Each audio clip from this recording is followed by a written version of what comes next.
ошо мен анан кайрылып келген жок да. Анан ошо кайтыш болгонун уктум. Кыйналып кетип сүйлөй албай. Кыйналып кетип.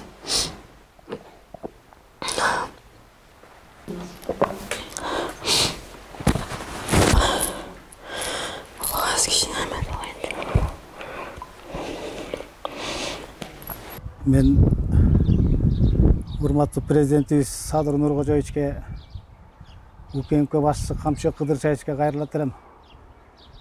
Эмне деген биз мыйзамдуу демократиялуу өлкөдө жашайбызбы? Алыга чейин канча отурабыз? Адилеттик жок болгондукка аябай ичмак.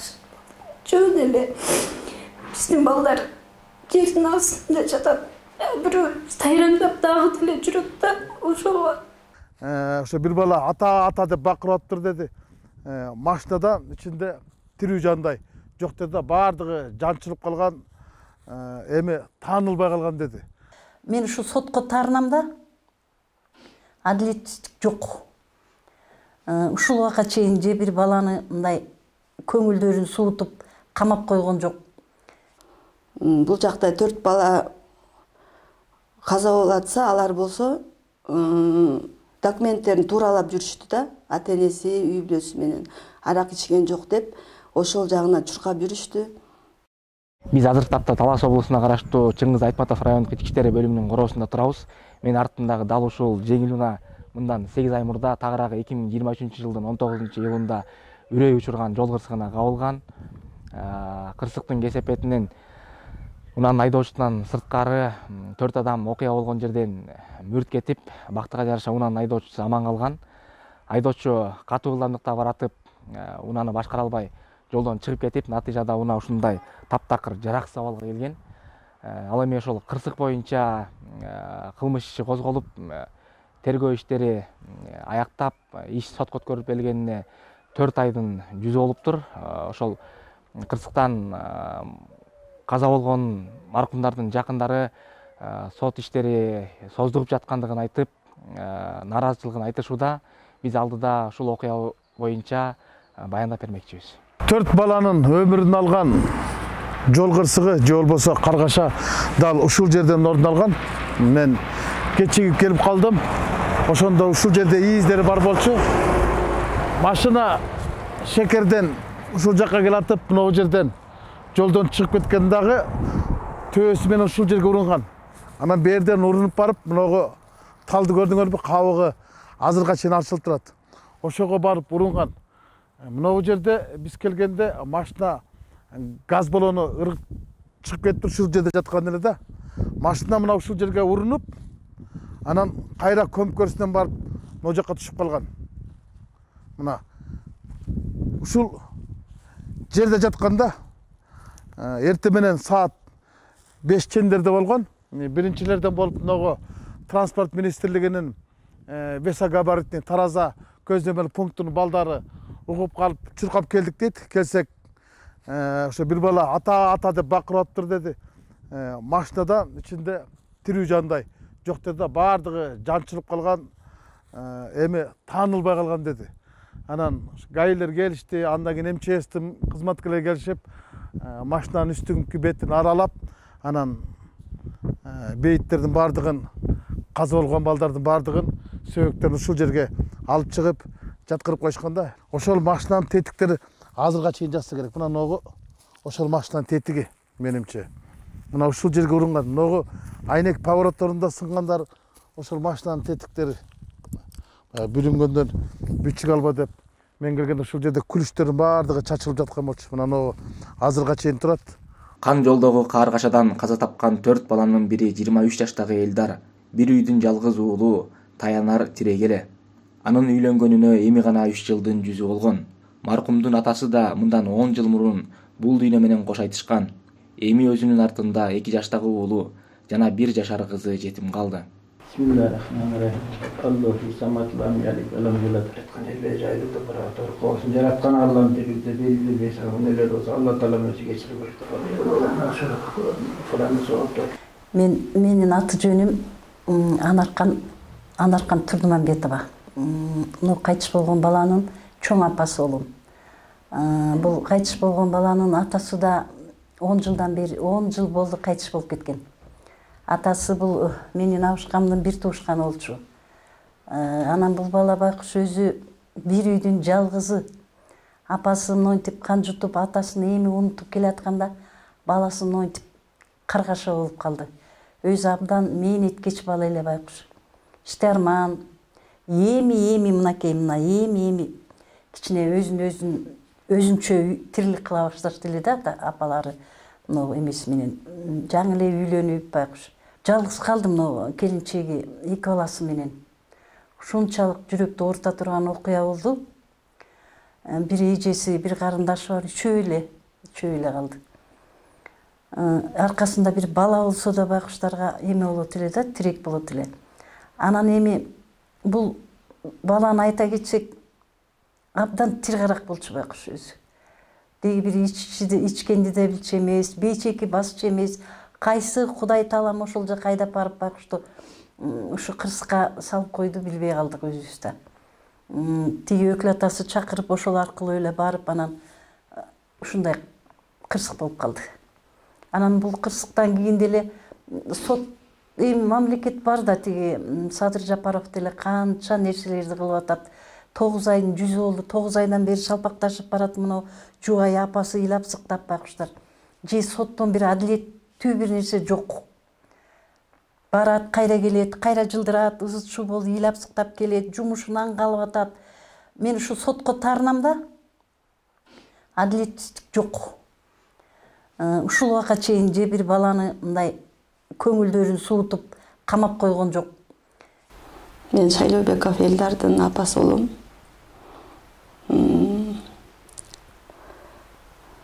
Элдар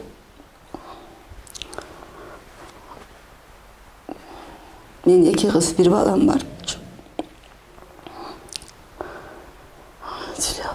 Кичине токтоп тургунчу.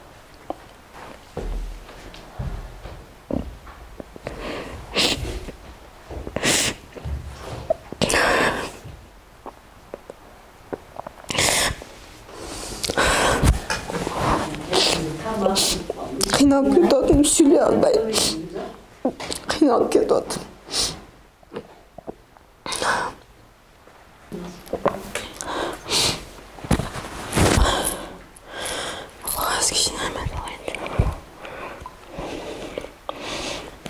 Айында, июль айында ушу тойго кеткен. Бир жолдош баласы үйлөнүп. Аны ошол жактан тойдон чыгышып, аны ушундай бир үрөө учурган кырсыкка кабыл болушту. Ошол 4 бала анан водитель болгон экен ошол машинада. Анан 4 бала төртөө тең каза болду. Водитель аман калды.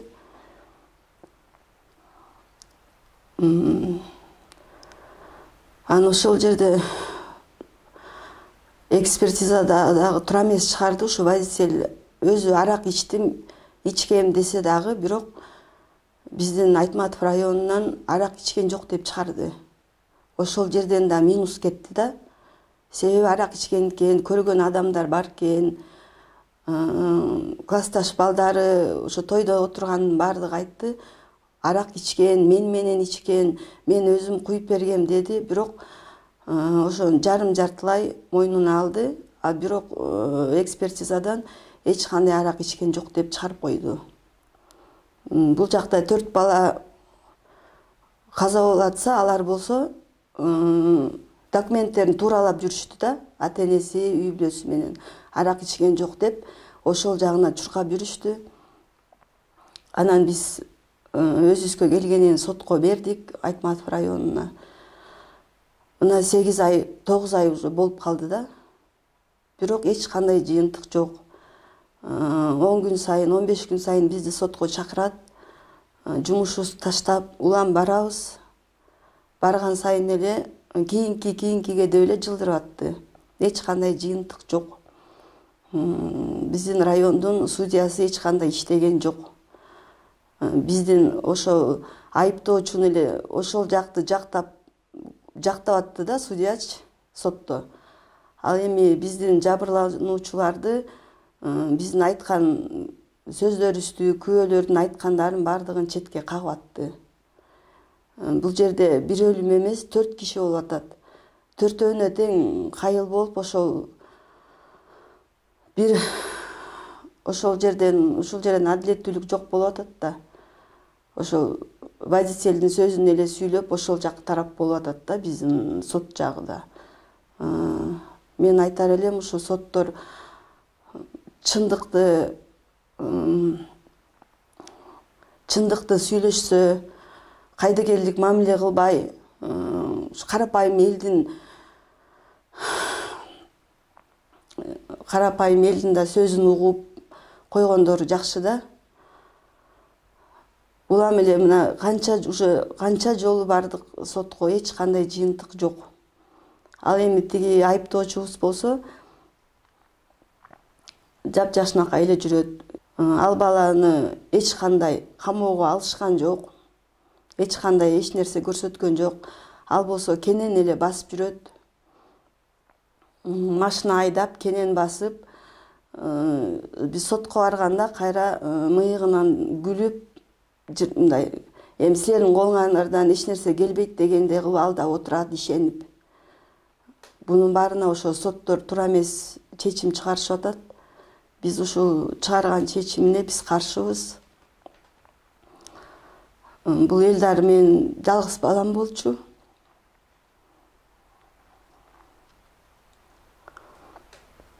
Анын артында 2 баласы калды. Эртең менен уктук, ошондой окуя болуп кеткен эртең менен уктук.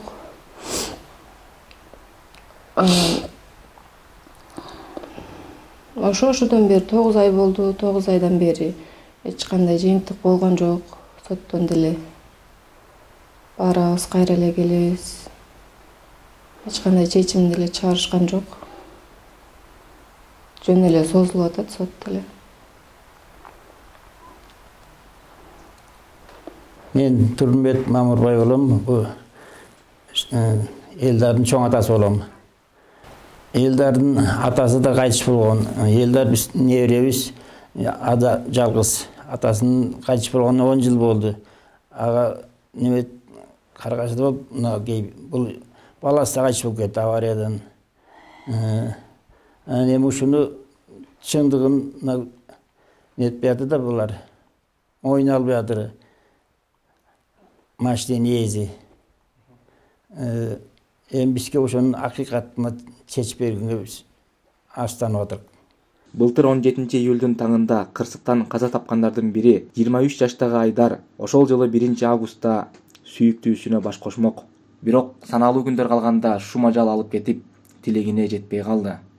Тун уулунун жакшылыгын көрөбүз деп турган ата энеси анын сөөгүн кучактап отуруп калганына азыркыга чейин ишене албай келет.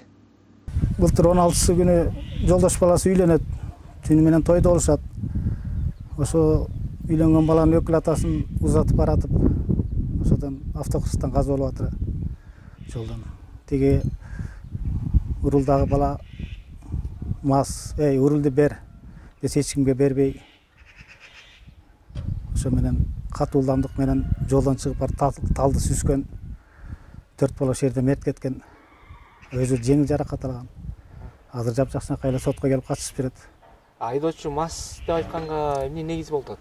Ким каяктан бул маалыматтар? Ошол жердеги классташ балдары чогуу отурушкан бир дасторкондо. Арак куюп бергендери бар, көргөндөр бар, күбөлөр бар. Түнү менен тойдо болушкан. Эртең менен таңкы 6-5:30 ошо узатып барат, анан машина жолдон чыгып кетип атыр, катайдаган. Ага чейин урулду бер башка соо ичпеген кезде бербей койгон. Натыйжада ошондой авария, автокырсык болду. Тойдогу чогуу отургандардын айтымында экен да. Ооба, алар барып 8 баласы күбөгө өткөн тергөөчүгө көрсөтмө беришкен, ичкени рас, куюп да бергенбиз, бет маңдай отурганбыз. Мынча стакан алганын көргөнбүз. Ошол жерде көргөндөр баары эле күбөгө өтүп берди. Өзү мойнуна алып атабы ошону ичкенин? Ичкенин тиги биз биякта эсти жей албай атканда наркологдон ичимдик ичкен эмес деген заключение чыгартып алышыптыр. Ал өзү ичкен эмесин деп атат. Ичкен мойнуна бир стакан ичкен түкүр салган деп атат. Жабырлануучунун укугун коргогон ордуна айыпталуучуну коргошуп атат. Мен урматтуу президентибиз Садыр Нуркожоевичке, УКМК башчысы Камчы Кыдырчаевичке кайрылат элем. Бул эмне деген биз мыйзамдуу демократиялуу өлкөдө жашайбызбы? Алыга чейин кан жутуп отурабыз.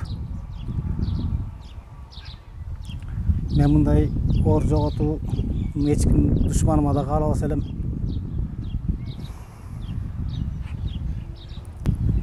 Бизди багып ишке жарап калган улуу балам эле. Ушундай кыйын күндө күн өткөзүп атабыз, айла жок. Өмүр өтүп атат. Балам Нурлан улуу Айдар. Биздин балабыз өмүрдүн эң улуу балабыз болчу, туңубуз.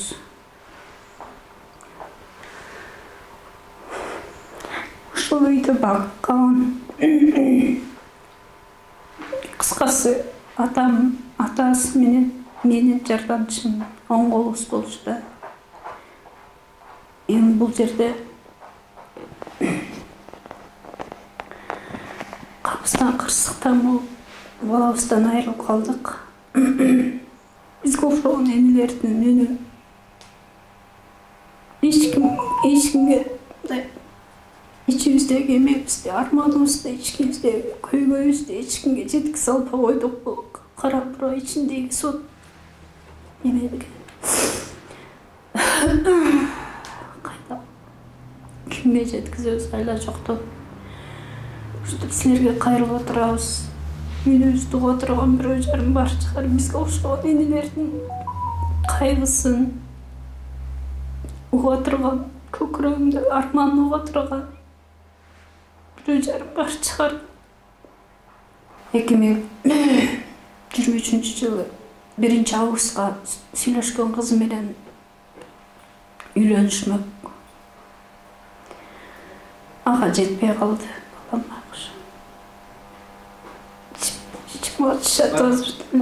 Адилеттик жок болгондукка аябай ичим алышат.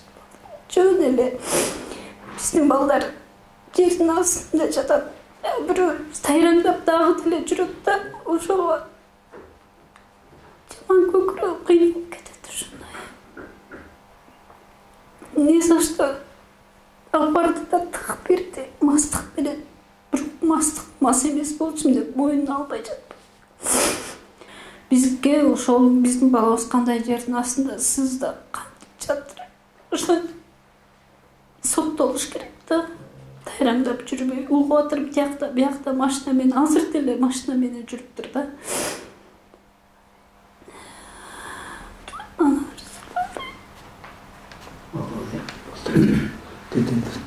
Ошол оор кырсыктан каза болгон Айдар менин эң кичүү иним Нурландын баласы болчу, бирок бала күндөн менин колумда өстү.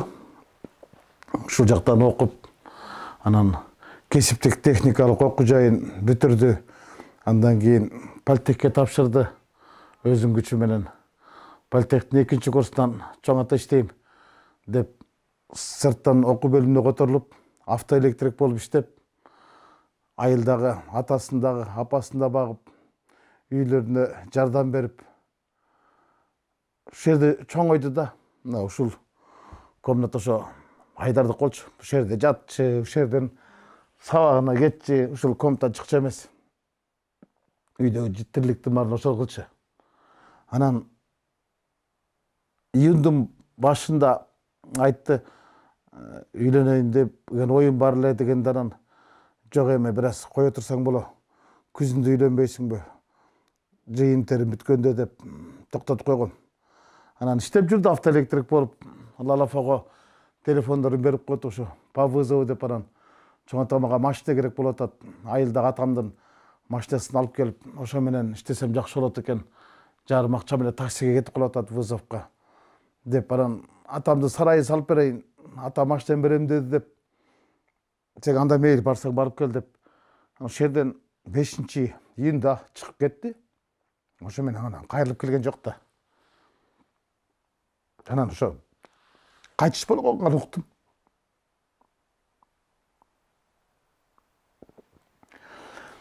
Ушинтип ээн турат. Анан башында кийлишкен эмесмин.